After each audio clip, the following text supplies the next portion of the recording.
you sound like you're having a blast. And as Billy said, my name is Patrick. I'm a grandfather, and thank you. I get that a lot. I don't look like a grandfather.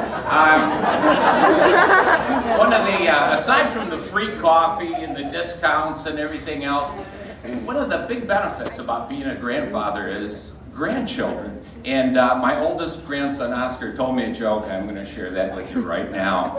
It seems there were two flies sitting on a dog turd, and one of them lifted up his rear leg and broke wind. And the other one looked at him and said, "Hey, I'm trying to eat here." Now, okay, now listen, he's 7 years old, and as we all know, you like that, I know. As we all know, little boys love jokes about poop and farts and anything to do with their butts. My wife will tell you that this is age-appropriate behavior, and he'll mature and he'll grow out of it, right?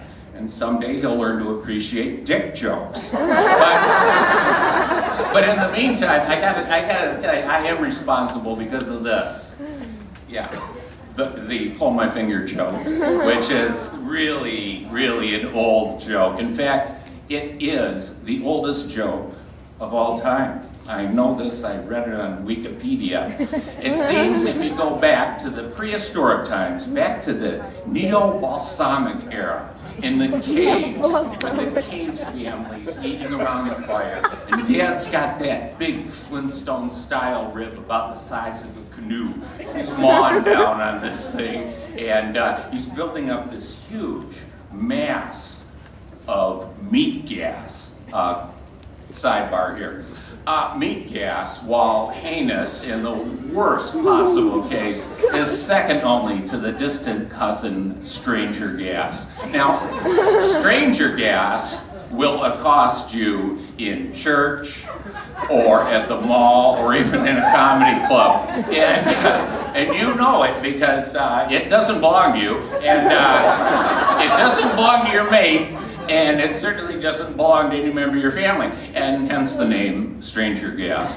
So anyhow, where was I? Oh yeah, caveman, mawing down on the ribs. Okay, he's got the meat gas built up. He looks at the finger, he points it down at the cave kid, and the cave kid takes it, pulls it, and goes, "Boop!" Dad farts, a joke is born. Everybody laughs, except for Cave Mom. Her response?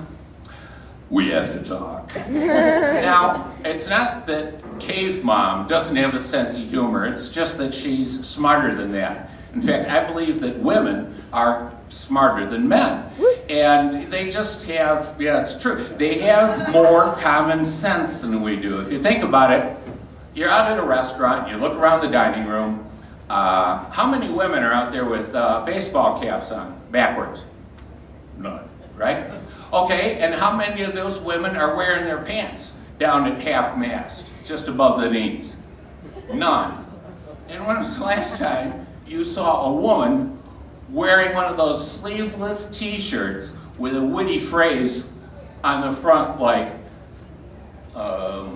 which one should I use tonight? 10-cent mustache rides. I mean, come on. Women just don't do those kind of things. I know these things because, well, my mom was a woman, and I had sisters.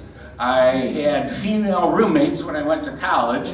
I married a woman. I raised 3 girls, and those 3 girls managed to get through high school, college, get married, spawn, neuter their spouses, and along the way, they taught me many, many things, including all about feminine hygiene products.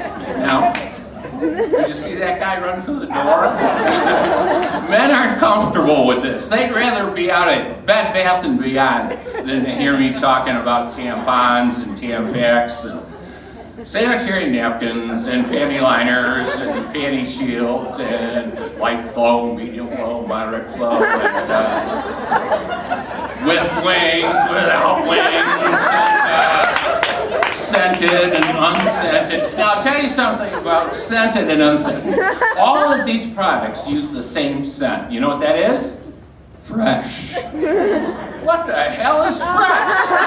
Why don't they give us something recognizable like, I don't know, fresh cut grass, hot buttered popcorn, bacon. Really, if you use bacon, I think men might not be so adverse to running out to buy these things on occasion. Or maybe if they started calling these things, I don't know, instead of feminine hygiene products, how about, vaginal maintenance supplies or something like that. But men are afraid. Men are freaked out by this. Case in point, I'm at the feminine care department at Kroger's. I'm purchasing some products for my daughters. There's a manager and I say, hey pal, how come you don't put the unscented on sale, just the scented? Well, this guy wasn't comfortable with this question. Not at all. So I pushed on. I said, and on top of it, they don't like the ones with the wings. Those, you never have a coupon for those. He goes, that's enough. He goes, I can't, he's sweating like a whore in church, He says, I can't talk about it, just take them up front. Take them up front, tell them I said it's okay, and take two. I gotta go, there's a spill over at aisle 3. So, anyhow, this guy was moving faster than meth pistol at a biker's rally. But at this point, I have to tell you, the clock just went off. You have been a great crowd. But more importantly, this is the best looking crowd I have ever seen in my life.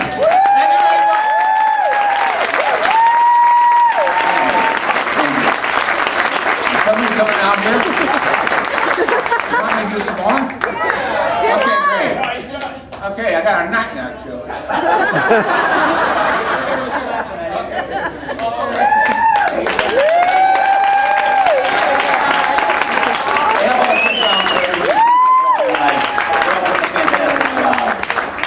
All right, we're down to our final two. We're going to bring out to the stage Mr. Bruce Gooding.